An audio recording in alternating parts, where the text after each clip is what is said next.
Olá! Boas-vindas a mais uma análise aprofundada.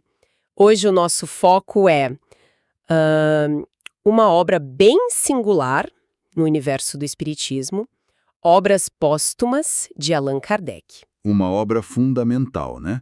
Embora não tão conhecida quanto as 5 principais. Exatamente. E a nossa fonte principal hoje é uma adaptação dessa coletânea. O interessante, que eu achei legal, é que o prefácio, assinado por um tal de Luiz Neimoris, ele explica a intenção, sabe? Sim, eu vi isso. A ideia de tornar a linguagem original do Kardec, que às vezes é um pouco mais rebuscada, talvez. Ou da época, né? Isso, mais formal, datada, deixa mais acessível para o público de hoje. Mas ele frisa, né? Com o cuidado de não alterar o conteúdo essencial. É como se fosse uma atualização linguística, sem mexer na ideia central. Uma tradução para o nosso tempo, como você disse. Pois é, então a nossa missão aqui hoje é tentar extrair os principais insights, os conceitos que o Kardec deixou nesses escritos que não foram publicados em vida, né?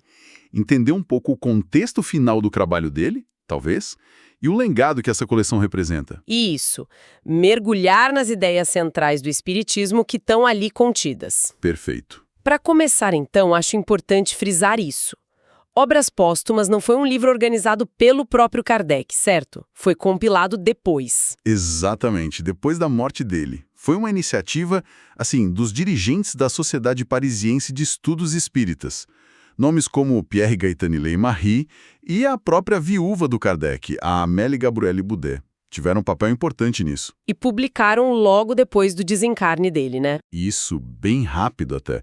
E sobre a adaptação que a gente está usando, como você falou, a busca é pela acessibilidade. O adaptador, esse Neil Morris, ele deixa bem claro usar vocabulário atualizado, mas preservar a argumentação do Kardec. Ele até usa uma expressão interessante, né? Colocar as novas verdades ao alcance de todos. Por respeito e amor. É uma justificativa bem no espírito da coisa, né? Uma tentativa de democratizar o acesso àquele pensamento. Com certeza. E quando a gente olha o sumário da obra original, nossa, é bem diversificado, né? Muito. Vai desde uma biografia do Kardec. Passando por um discurso que me chamou a atenção do Camille Flammarion no túmulo dele. Sim, super relevante esse discurso. E aí tem textos com títulos bem diretos, tipo Profissão de Fé Espírita Raciocinada. Né? Explorações sobre manifestações dos espíritos, o perispírito, é bastante coisa. E não para por aí, né? Entra em temas filosóficos, morais, bem densos. Tem aquela análise das 5 alternativas da humanidade. Ah, sim. Materialista, panteísta, deísta, dogmática e espírita. Bem interessante essa classificação. Pois é. E ainda reflexões sobre egoísmo, orgulho e, claro, o famoso lema, fora da caridade não há salvação. Realmente dá um panorama bem amplo. Talvez reunindo pensamentos que ficaram de fora das outras obras ou reflexões finais dele, né? É uma possibilidade. Textos que, por algum motivo, não couberam ou não foram finalizados a tempo para as publicações anteriores. Bom, vamos então nos deter um pouquinho na figura do Kardec. O melhor, Hippolyte Léon Denisard de Rivail, né? O nome de batismo dele. Isso. A biografia que está no livro chama ele de fundador da doutrina espírita e ressalta uma coisa que parece central, o método dele. Organização, clareza. Diz que ele sabia ser profundo, mas numa linguagem que não era nem popular demais, nem hermética, sabe? Como muito filósofo da época. Exato, tentando achar um equilíbrio. E é interessante esse ponto da formação pré-espiritismo dele. Como Hippolyte Rivail, ele já tinha uma carreira, né? Era um educador conhecido, escrevia livros didáticos, era tradutor. Tinha uma preocupação com a instrução, com o esclarecimento das massas, né? Exatamente. A biografia até levanta uma hipótese curiosa. Diz que as intolerâncias religiosas que ele via, ou talvez até sofreu, o levaram a sonhar com uma reforma religiosa mais universalizante. Mas ele sentia que faltava alguma coisa, sabe? Um elemento-chave. E esse elemento teria vindo ali por volta de 1855 com os fenômenos das mesas girantes e tudo mais. É o que o texto sugere, aquelas manifestações espíritas que estavam assim em alta na Europa. A partir daí a biografia descreve ele mergulhando naquilo, mas não de forma liviana, né? com observação sistemática. Buscando as consequências filosóficas daquilo. Justamente. E o grande marco, claro, foi o Livro dos Espíritos, em 1857. Ali ele organizou o que antes era meio disperso, né? Deu corpo para a doutrina. Deu um impulso muito rápido, pelo visto. Sem dúvida. E esse texto póstumo, de certa forma, parece tentar garantir a continuidade disso tudo. Tem uma mensagem ali, meio nas entrelinhas, de que, bom, o homem Kardec partiu, mas a obra, o espírito do trabalho, tinha que continuar guiando os adeptos. Uma preocupação com a coesão da doutrina depois da morte dele, né? Exato. A recomendação era de união em torno do espiritismo como ele o estruturou, né? Mirando aquelas fases ditosas prometidas à humanidade regenerada. Fica clara essa preocupação em manter o rumo. Falando em contemporâneos, a visão do Camille Flammarion, o astrônomo famoso, nossa, é muito reveladora. O livro traz o discurso que ele fez no enterro do Kardec. Sim, é um documento histórico importante. E o Flammarion já tinha falado no funeral do Didier, que era o editor do Kardec, né? Ele nota a morte súbita dos dois. Ele faz uma observação quase poética sobre isso. Sugere que o céu os poupou de um processo de morte mais fisiológico, mais complicado. Mas o mais interessante é a análise que ele faz do trabalho do Kardec, né? Sim. Ele viu Kardec como alguém que prestou um serviço enorme para a filosofia. Argumenta que Kardec trouxe à tona fatos que a ciência e a filosofia da época simplesmente ignoravam ou interpretavam mal. E via nisso um contraponto importante para o materialismo, para o ateísmo que estava crescendo na época. É curioso que o Flammarion, sendo cientista, reconhece que o Kardec não era um cientista no sentido tradicional, né? Físico, naturalista. Exato. Ele diz que a prioridade inicial do Kardec foi construir uma base moral sólida para a doutrina.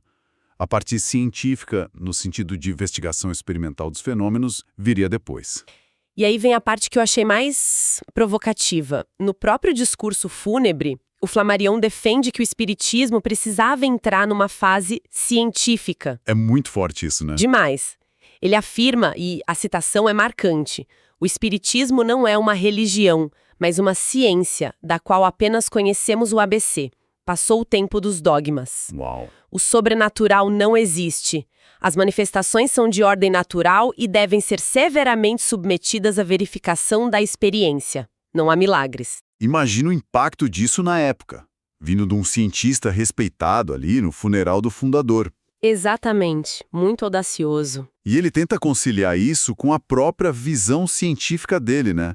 Ele fala de um mundo invisível que nos cerca, que interage conosco. Usa a analogia dos raios solares, que eu achei brilhante. Sim, a maior parte da energia solar é invisível para a gente. Infravermelho, ultravioleta, mas é real, ativa, fundamental. Para ele, os fenômenos espíritas seriam dessa ordem. Naturais, só que ainda não compreendidos pela ciência oficial. Faz sentido a analogia. E ele faz questão de mencionar a concordância com Kardec sobre a pluralidade dos mundos habitados. Até cita que o Kardec usou o livro dele sobre o assunto como base doutrinária. Ah, interessante isso. O discurso termina com uma profissão de fé na imortalidade da alma, no reencontro no espaço, mas tudo dentro dessa moldura de busca por compreensão científica. É uma tentativa fascinante de criar uma ponte, né? Entre ciência e espiritualidade. Essa ponte entre o explicável e o inexplicável parece ser mesmo um tema constante. Bom, vamos então mergulhar em alguns dos conceitos-chave que esses escritos póstumos exploram. Vamos lá. Começando pela base de tudo, na profissão de fé espírita raciocinada. Como o texto define Deus e a alma ali? Olha, a definição de Deus é a que a gente já conhece, né? Inteligência suprema, causa primária de tudo, eterno, imutável, imaterial, único, onipotente, soberanamente justo e bom. O clássico. Certo. Já a alma, ou espírito, é apresentada como criação divina. Mas ela não começa perfeita. Começa simples e ignorante. Tem livre-arbítrio e está destinada à perfeição. Só que é um caminho longo, né? De aprendizado, de depuração. E como se dá esse caminho para a perfeição? Aí que entra a reencarnação, certo? Exatamente. A pluralidade das existências, a reencarnação, é apresentada como a ferramenta principal para esse progresso. A ideia é que o espírito precisa voltar à vida corporal várias vezes. Várias encarnações. Isso. Em cada uma, ele traz o que já aprendeu intelectual e moralmente das vidas passadas, mas também traz as imperfeições que ainda precisa superar. Cada vida é uma prova, uma chance de avançar. E se a chance for mal aproveitada? Aí, segundo a doutrina, o espírito pode ter que recomeçar, às vezes em condições mais difíceis, até aprender a lição. O texto argumenta que essa visão responde questões como, por exemplo, as aptidões inatas, porque algumas crianças já nascem com talentos, né? Ou as desigualdades de nascimento, sofrimento. Exato. Problemas que, segundo Kardec, as doutrinas de vida única teriam dificuldade em explicar dentro de uma lógica de justiça divina. A reencarnação daria essa perspectiva de processo, de causa e efeito através das vidas. Faz sentido, dentro dessa lógica. E para conectar o espírito, que é imaterial, ao corpo, que é material, surge um conceito que parece onipresente no espiritismo, o perispírito. Ah, sim, o perispírito é chave. É descrito como um envoltório, semimaterial, fluídico. Ele que faz a ligação entre o espírito e o corpo físico. É tipo um intermediário? Isso, um corpo espiritual. Seria através dele que o espírito interage com a matéria mais densa. É por meio do perispírito que se explicariam fenômenos como movimento de objetos sem contato físico aparente, sabe? Mesas girantes, batidas. Poltergeist, essas coisas? Esses fenômenos de efeitos físicos. E também as manifestações visuais, as aparições. Aparições que podem acontecer durante o sono ou acordado. Exatamente. As aparições podem ser vistas durante o sono, aí seriam as visões, ou em estado de vigília mesmo, e podem ter aspectos diferentes. Como assim? Às vezes são descritas como vaporosas, meio transparentes, outras vezes com a aparência de uma pessoa viva normal. E em casos mais raros, podem até ter alguma tangibilidade, oferecer uma certa resistência ao toque. E o perispírito seria o responsável por essa materialização? Seria o elemento-chave para essa materialização temporária, sim. Ele que permitiria essa interação mais densa. E essa ideia do espírito poder se desprender um pouco do corpo nos leva a outro conceito interessante que aparece nos textos, a emancipação da alma. Exato. A ideia é que, durante o sono físico, o espírito não fica inativo, sabe? Ele se liberta parcialmente dos laços do corpo. Ganha mais liberdade para agir no mundo espiritual. Viajar, encontrar outros espíritos. Isso. Poderia viajar, encontrar outros espíritos encarnados ou desencarnados, ter experiências de aprendizado. Os sonhos, na maioria das vezes, seriam lembranças disso, só que geralmente meio fragmentadas, confusas, simbólicas. E fenômenos como o sonambulismo, catalepsia. São vistos como graus mais intensos dessa emancipação. O sonambulismo natural, a catalepsia, a letargia, até a dupla vista, a clarividência, seriam manifestações onde a alma consegue perceber e agir independentemente dos sentidos físicos do corpo.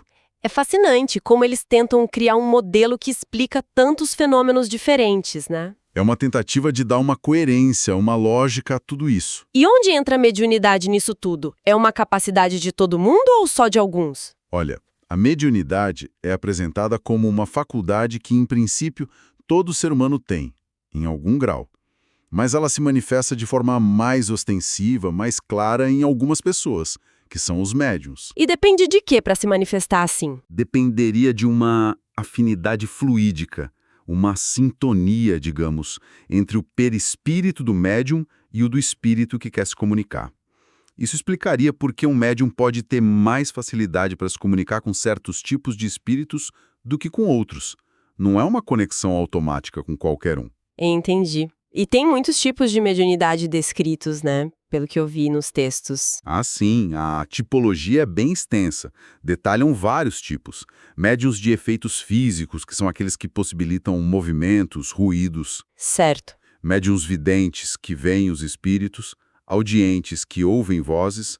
Falantes ou psicofônicos, onde o espírito usa os órgãos vocais do médium. O médium pode nem ter consciência do que está falando, né? Exato, pode acontecer.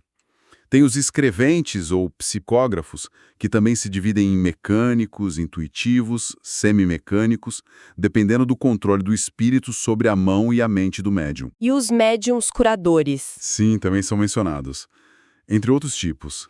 É um estudo bem detalhado das diferentes formas de manifestação. Sobre os médiums curadores, a explicação parece ligar a cura a uma força magnética, mas também a fatores morais. Isso é interessante. Correto. A cura pelo toque, pelo olhar ou até por um gesto seria resultado de uma força magnética, algo parecido com o magnetismo animal do Mesmer, que era discutido na época, mas que seria potencializada pelas qualidades morais do médium. Tipo? Pureza de sentimentos, desinteresse material, querer ajudar de verdade, sabe? Benevolência.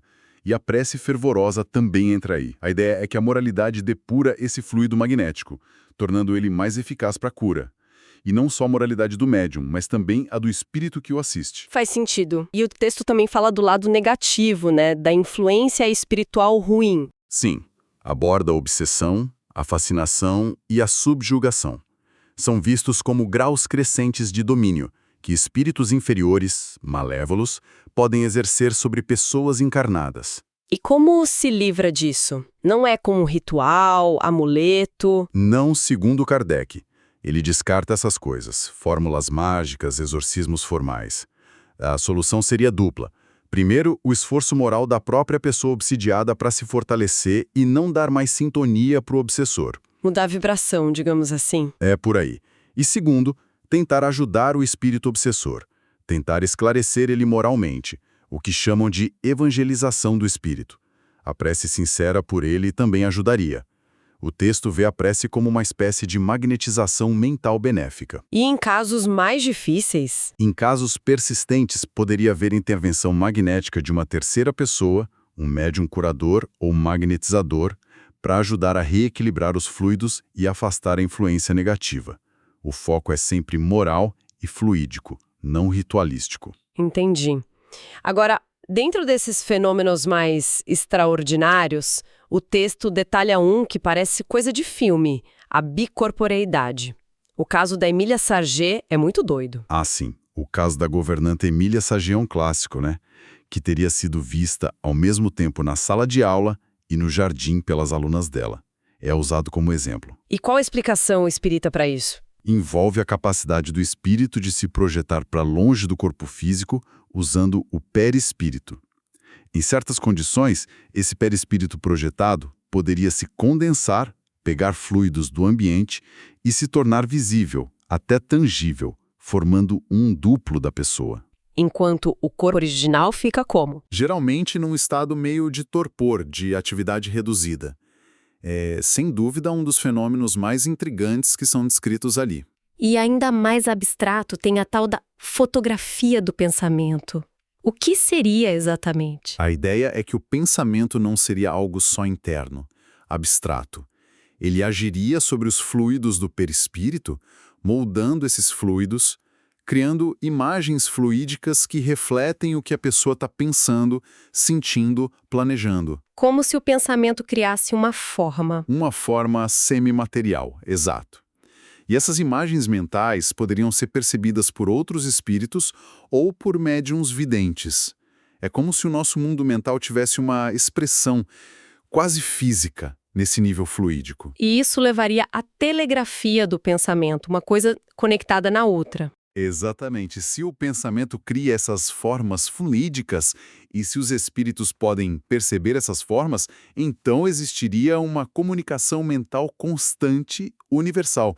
Uma telegrafia do pensamento. Tipo uma rede mental invisível. Isso. Nossos pensamentos estariam sempre se irradiando, sendo captados consciente ou inconscientemente por outras mentes, encarnadas ou desencarnadas. Essa seria, segundo o texto, a base da lei de solidariedade universal. Como assim? Porque cada pensamento, bom ou mau, contribuiria para o ambiente mental coletivo, afetaria a todos, de alguma forma. Uma ideia com implicações éticas bem profundas, né? Nossa, com certeza. Falando em implicações profundas, a obra também entra na natureza do Cristo. como esse tema é abordado. É sempre um ponto delicado. Sim, muito delicado. E aqui é fundamental a gente só relatar o que a fonte apresenta, com total neutralidade, né? Claro, claro. O texto analisa passagens dos evangelhos, frases atribuídas a Jesus, tipo, aquele que me enviou é maior do que eu. E também interpretações dos apóstolos, Pedro, Paulo. A argumentação que é construída ali na fonte sugere que essas passagens indicariam uma natureza dupla em Jesus. Humana e espiritual elevada. Exatamente. Mas não uma identidade absoluta com Deus Pai. Indicaria uma relação de filiação, de missão, mas não de igualdade ontológica, entende? Entendi a linha de argumentação apresentada. E os milagres? Os milagres atribuídos a Jesus são reinterpretados, não como quebras das leis naturais, mas como manifestações das potentes faculdades espirituais e magnéticas dele. Seriam fenômenos semelhantes, em natureza, aos de grandes médiums e magnetizadores, só que num grau incomparavelmente superior. Entendido. Apenas reportando a visão que está nos escritos. E para além da teologia e dos fenômenos, tem espaço para arte, para beleza nesses textos? Tem sim reflexões bem interessantes. O texto argumenta que uma visão puramente materialista do mundo acaba empobrecendo a arte, sabe? Limitando ela a copiar o físico. E o espiritismo faria o contrário. Exato. Abriria novas fontes de inspiração. A realidade da vida espiritual, a beleza dos mundos superiores, o drama das existências em planos inferiores, até a comunicação com gênios desencarnados das artes. E tem uma conexão entre beleza física e moral também, né? Tem essa ideia, sim, de que, conforme o espírito evolui moralmente, isso se refletiria numa maior harmonia e beleza das suas formas perispirituais e, consequentemente, nas formas físicas, nas futuras encarnações. A beleza exterior seria um reflexo da beleza interior. Uma ideia bem platônica, né? Sim. E a música celeste? Isso parece bem etéreo. É descrito como uma experiência auditiva da alma mesmo. Uma harmonia universal que vai além dos sons físicos que a gente conhece. Nossa música aqui da Terra seria só um eco, um reflexo distante e imperfeito dessa música espiritual que o espírito perceberia diretamente. Curioso. Tem até uma comunicação atribuída ao compositor Rossini nesses textos, falando sobre as impressões musicais do mundo espiritual. É uma tentativa de descrever o indescritível, né? A percepção estética numa outra dimensão. Ufa. Bem, fizemos uma varredura considerável por obras póstumas, hein? Foi um bom passeio, sim. Recapitulando rapidinho. Vimos que é uma coletânea póstuma, que a adaptação que a gente usou busca tornar mais acessível. Exploramos a visão sobre o Kardec, a perspectiva do Flammarion, que é bem interessante, meio científica, meio espiritualista. E mergulhamos em conceitos centrais do espiritismo que estão ali. A jornada do espírito pela reencarnação, o papel fundamental do perispírito, os mecanismos de interação como a mediunidade, a influência do pensamento. Além das visões sobre Cristo, arte e beleza que a obra apresenta. Foi bastante coisa. Acho que um fio condutor importante que dá para perceber nesses escritos é essa busca incessante do Kardec por construir um sistema lógico, racional, mesmo para fenômenos que desafiavam a ciência da época dele. Ele buscava explicações, leis, mecanismos para tudo, né? Exato, para o mundo espiritual. E sempre ligando isso a um forte componente moral. A ideia do progresso contínuo, da responsabilidade individual pelo livre-arbítrio e a caridade como a bússola ética principal. E para a gente fechar, vamos voltar naquela ideia da telegrafia do pensamento. O texto sugere que nossos pensamentos não ficam só na nossa cabeça, né? Que eles criam um tipo de rastro fluídico, se conectam a uma rede invisível e impactam o coletivo. Uma ideia bem poderosa. Muito. Se a gente considerar essa hipótese, mesmo que só como uma metáfora sobre interconexão, como isso poderia mudar a nossa percepção de responsabilidade? Não só pelo que a gente fala ou faz, mas pela qualidade dos nossos pensamentos mais íntimos. Pelo potencial efeito deles, sutil ou não, nos outros e no ambiente à nossa volta. Exatamente. Fica aí a provocação para a gente refletir. Uma ótima reflexão final. Obrigada pela companhia nesta análise. Até a próxima. Até a próxima.